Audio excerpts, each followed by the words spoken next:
जय श्री राधे। आज हम बात करेंगे हमारे जीवन में नक्षत्रों की भूमिकाओं की।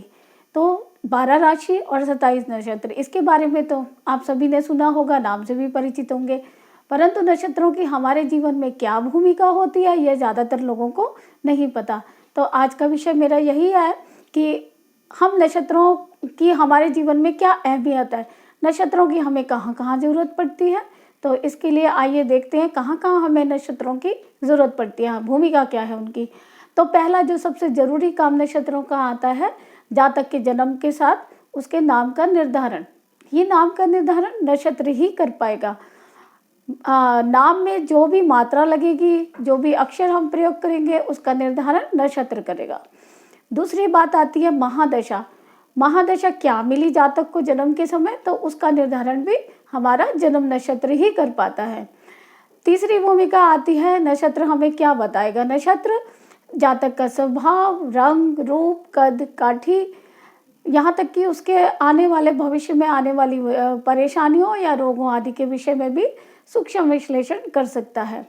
नक्षत्र से हम अति सूक्ष्म विश्लेषण की उम्मीद करते हैं, क्योंकि नक्षत्र जो है अगर लग्न का नक्षत्र है तो वो हमारे तन का सूक्ष्म विश्लेषण करता है, और अगर चंद्रमा का नक्षत्र है तो वो हमारे मन का विश्लेषण करता है। तो तन और मन का विश्लेषण करने के लिए हमें नक्षत्र की भूमिका की ज़रूरत पड़ती है, उसका आकलन करना ज़रूरी होता है। इसके बाद जो सबसे ज़रूरी चीज़ आती है हमारे जीवन में, वो आती है हमारी मैच मेकिंग। विवाह के समय जब वर वधू के लिए हम मैच मेकिंग करते हैं तो नक्षत्रों की ही भूमिका सबसे बड़ी होती है, क्योंकि विवाह का आधार नक्षत्र ही बनते हैं। बिना नक्षत्रों के कोई भी विवाह या मैच मेकिंग नहीं करा जा सकता। मैच मेकिंग करते समय हमें नक्षत्रों से जो जानकारी मिलती है वो बहुत ही अद्भुत, दिलचस्प तथा वैज्ञानिक होती है। अगर सही ढंग से मैच मेकिंग किया जाए तो शादियां टूटने का प्रतिशत बहुत ही कम हो सकता है, क्योंकि मैच मेकिंग जो है वो हमें ऐसी सूचनाएं देता है जो किसी अल्ट्रासाउंड या एक्सरे से कम नहीं होती हैं। तो इसलिए मैच मेकिंग को बड़ी ही सावधानी पूर्वक करना चाहिए, ना कि एक रस्म अदा करने के तौर पर। नक्षत्र हमें व्यवसाय के बारे में भी सही सूचना दे सकते हैं कि जातक को कौन सा व्यवसाय करना लाभप्रद रहेगा। इसके अलावा राशियां हमें केवल मोटी मोटी जानकारी ही प्रदान करती हैं, जबकि नक्षत्र हमें सूक्ष्म जानकारी, सूक्ष्म विवरण के साथ प्रदान करते हैं। केवल राशि जानना ही प्राप्त नहीं होता, नक्षत्र जानना भी अति आवश्यक होता है, क्योंकि हमारे वैदिक धर्म के अनुसार कोई भी पूजा पाठ, तर्पण या विवाह, कोई भी कार्य बिना नक्षत्र को बोले नहीं करा जा सकता। इसलिए जातक को अपनी राशि के साथ साथ अपना नक्षत्र भी पता होना चाहिए।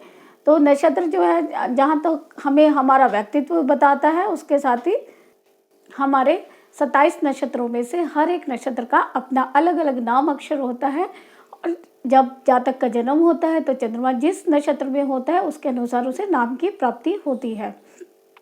हर नक्षत्र का अलग नामाक्षर है, उसका देवता भी अलग है, गण, नाड़ी, योनि सभी नक्षत्र के अलग अलग होते हैं। तो आइए आज हम बात करेंगे 12 राशियों में रहने वाले नक्षत्रों की। तो हर राशि में 3 नक्षत्र होते हैं, तो आज उसके विषय में विस्तार पूर्वक मैं आपको बताऊंगी। हर नक्षत्र में कौन सा नाम अक्षर आता है और उसका स्वामी कौन है और उस व्यक्ति की क्या विशेषता होती है जिसका ये नक्षत्र है। हमारी पहली राशि है मेष राशि, और जिसका पहला हमारा नक्षत्र है अश्विनी। अश्विनी ये केतु का नक्षत्र है, इसका स्वामी केतु है, और इसमें जो अक्षर आएंगे वो आएगा चा, चू, चे तथा ल। तो इन अक्षरों से जातक का नाम रखा जा सकता है वैदिक तरीके से। इसके अलावा अश्विनी अर्थात अश्विनी का अर्थ होता है अश्व। इस नक्षत्र की विशेषता यह होती है कि जातक सूक्ष्म दृष्टा होता है। बात की गहराई में उतरना और उसको सही ढंग से जाना, उसके ऊपर खूब सोच विचार करना जातक की विशेषता होती है। यहाँ तक कि ऐसा जातक धार्मिकता को भी तर्क के बिंदु पर लाकर तब उसको अपनाएगा। यानी कि अगर वो धर्म को मानना चाहता है तो उसको वैसे ही तर्क देने होंगे जिससे वो संतुष्ट होकर उस धर्म के प्रति अपनी आस्था पैदा कर सके। अश्विनी नक्षत्र के जातक को जीवन में बहुत मेहनत करनी होगी, लेकिन फिर भी वो सफलता के शिखर पर पहुंच जाता है। यह नक्षत्र गंडमूल का नक्षत्र है। मेहनत से जीवन सुखमय होगा। मेष राशि का दूसरा नक्षत्र है हमारा भरणी, जिसका स्वामी शुक्र है। इस भरणी नक्षत्र में अल्फाबेट आएंगे ली, लू, ले तथा लो। भरणी नक्षत्र की खासियत यह है क्योंकि मेष राशि में होने के कारण मंगल स्वामी है और भरणी नक्षत्र शुक्र का है, तो जातक में जिद करने की और क्रोध करने की मात्रा बढ़ जाएगी। इसलिए अगर ऐसा जातक पुलिस, पत्रकारिता या जोखिम भरे कार्यों में जाए तो वो ज़्यादा सफल हो पाएगा और अपनी एनर्जी को अच्छे कार्यों में लगा पाएगा। हमारा मेष राशि में आने वाला तीसरा नक्षत्र है कृतिका। कृतिका नक्षत्र का स्वामी सूर्य होगा और इसके जो नाम अक्षर हैं वो आएंगे आ, ई, उ तथा ए। कृतिका नक्षत्र का स्वामी सूर्य है और राशि स्वामी मंगल है, तो यहाँ पर क्रोध या अग्नि तत्व की प्रधानता होगी और जातक को लेकिन सरकारी पक्ष से लाभ मिलेगा क्योंकि सूर्य मंगल दोनों ही मित्र ग्रह होने की वजह से जातक के लिए सरकारी पक्ष से भविष्य में लाभ रहेगा। कृतिका नक्षत्र का 4 में से 1 भाग मेष राशि में रहेगा और अगले 3 भाग वृषभ राशि में चले जाएंगे। नाम अक्षर वही रहेंगे आ, ई, उ तथा ए, लेकिन गुणों में थोड़ी सी तब्दीली आ जाएगी।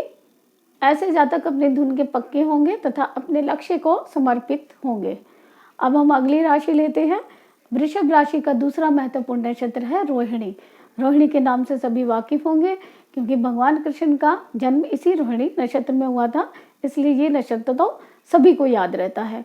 रोहिणी नक्षत्र में आने वाले अल्फाबेट होंगे ओ, वा, वी, वू। रोहिणी नक्षत्र की खासियत यह होती है कि इस नक्षत्र में पैदा हुआ जातक अत्यंत मनमोहक छवि वाला, सुंदर, आकर्षक, सबके मन को मोहने वाला, कलाओं में रुचि लेने वाला होता है। जातक महत्वाकांक्षी होता है, जातक के बहुत बड़े बड़े लक्ष्य होते हैं और जातक जो है उनको पाने का प्रयास करता है और सफल भी रहता है। जातक को जन्म से ही राजयोग की प्राप्ति होती है। जातक कोई ऐसा निर्माण कार्य करवा कर जाता है जिसके लिए उसे हमेशा याद रखा जाता है। वृषभ राशि में आने वाला दूसरा महत्वपूर्ण नक्षत्र हमारा मृगशिरा है। मृगशिरा का आधा भाग इसमें रहेगा और 2 भाग इसके मिथुन राशि में चले जाएंगे। मृगशिरा अर्थात मृग अर्थात हिरण। तो जैसे हिरण चौकस होता है, सुंदर होता है, कोमल नाजुक होता है, उसी तरह से जातक का स्वभाव भी हो जाएगा और जातक अपने स्वभाव से कोमल तथा नाजुक प्रकृति का हो जाएगा। मिथुन राशि में मृगशिरा नक्षत्र का आधा भाग चला जाएगा। जातक में वृषभ राशि और मिथुन राशि दोनों के ही गुण आ जाएंगे और नामाक्षर वही रहेंगे वा, का, के, वी। तो इन अक्षरों के साथ नाम रखा जा सकता है। आद्रा नक्षत्र मिथुन राशि में आने वाला तीसरा नक्षत्र है। आद्रा का अर्थ होता है आर्द्रता, यानी कि वायु में नमी की मात्रा। तो जातक में भी उसी तरह से दया, परोपकार, दयालुता जैसे गुण आ जाएंगे। दूसरों का दुख दर्द बांटने को और उनको महसूस करने के लिए वो हमेशा अग्रसर रहेगा। मिथुन राशि में इसके अक्षर होंगे कु, घा और छा। मिथुन का मतलब होता है मनुष्यों का जोड़ा। तो जोड़ा होने की वजह से ऐसे लोगों की तरक्की विवाह के बाद अक्सर ज़्यादा होती है। मिथुन राशि का तीसरा नक्षत्र है हमारा पुनर्वसु। पुनर्वसु का स्वामी बृहस्पति है और इसमें जो है पुनर्वसु के 3 भाग मिथुन राशि में आ जाएंगे और 1 भाग कर्क राशि में चला जाएगा। मिथुन राशि में आने वाला पुनर्वसु नक्षत्र जातक को जलप्रिय बनाएगा, अर्थात उसे जल, समुद्र, लंबी यात्राएं करने में आनंद आएगा और वो ज़्यादा समय अपना यात्राओं में बिताएगा। इसके अलावा उसे अपने दोस्तों के संग समय बिताना काफ़ी अच्छा लगेगा। मित्रों का विस्तार करता रहेगा। वो जल की तरह जातक संवेदनशील होगा। मिथुन राशि में आने वाले पुनर्वसु नक्षत्र के अल्फाबेट होंगे के, को, हा, हो। कर्क राशि में आने वाला जो पहला नक्षत्र है हमारा वो पुनर्वसु ही रहेगा क्योंकि इसके 3 भाग पिछली राशि में चले गए था, तो केवल 1 भाग जो है यहाँ पर आएगा। अब क्योंकि कर्क राशि भी जल राशि है तो जल का अर्थ है संवेदनशीलता का अत्यधिक होना, तो जातक भी उसी तरह से संवेदनशील बन जाएगा। संवेदनशील बनने की वजह से जातक दूसरों के दुख दर्द को तो अपनाएगा ही, साथ में लंबी यात्राओं का आनंद भी उठाएगा। विदेश प्रवास और लंबी दूरी की यात्राएं, समुद्र द्वारा यात्राएं उसको प्रिय होंगी। हो सकता है भविष्य में वो व्यवसाय में भी जल मार्ग को चुने। कर्क राशि राजयोग वाली राशि है, इसलिए इस नक्षत्र में, पुनर्वसु नक्षत्र में पैदा हुआ जातक राजयोग को प्राप्त करेगा और उसका जीवन सुख सुविधाओं से परिपूर्ण होगा। कर्क राशि का दूसरा महत्वपूर्ण नक्षत्र है पुष्य नक्षत्र। पुष्य नक्षत्र के नाम से सभी परिचित हो गए, क्योंकि हमें सभी मुहूर्तों में इस नक्षत्र की जरूरत पड़ती है और सभी पंडित ज्योतिषी इस नक्षत्र को महत्वपूर्ण और शुभ मानते हैं। हालांकि यह शनिदेव का नक्षत्र है, लेकिन उसके बावजूद यह अति उत्तम और फलदायी रहता है। विवाह के मुहूर्त में हालांकि इसे त्याग दिया जाता है, लेकिन बाकी दूसरे कामों में, पूजा पाठ, दान पुण्य, जप तर्पण, विवाह में छोड़ के बाकी सभी कार्यों में इसे शुभ माना जाता है। पुष्य नक्षत्र में आने वाले हमारे अक्षर हैं हु, डो, डा, डे। क्योंकि यह नक्षत्र चंद्रमा की जल राशि में है, इसलिए ये जन्म से ही राजयोग का नक्षत्र है और जातक को सभी सुख सुविधाओं का सुख प्राप्त होगा बचपन से ही, और उसका जीवन जो है सुख सुविधाओं से परिपूर्ण रहेगा। जातक को घूमने फिरने का बहुत शौक रहेगा और प्रकृति में जातक घुमंतु प्रवृत्ति का हम उसे कह सकते हैं। कर्क राशि का अंतिम नक्षत्र आश्लेषा नक्षत्र है। यह है बुध का नक्षत्र है और बुध का नक्षत्र होने के कारण ये गंडमूल का भी नक्षत्र है। इसमें आने वाले अल्फाबेट रहेंगे डी, डू, डे और डा। इस नक्षत्र का स्नायु तंत्र पर अधिकार होता है, अतः उससे संबंधित बीमारी, मानसिक विकार या माता से प्राप्त होने वाले आनुवंशिकी रोगों की संभावना बनी रहेगी।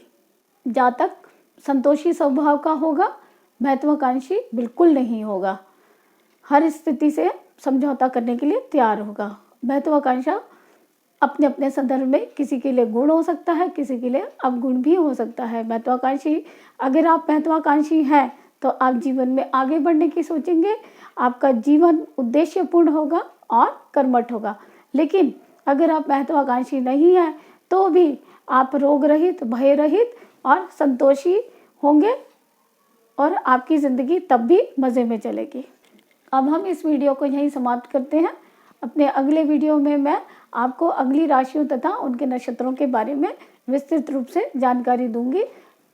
अगर आपको हमारा ये वीडियो अच्छा लगा है तो लाइक करें, शेयर करें और प्लीज़ हमारे चैनल को सब्सक्राइब करना ना भूलें। जय श्री कृष्ण।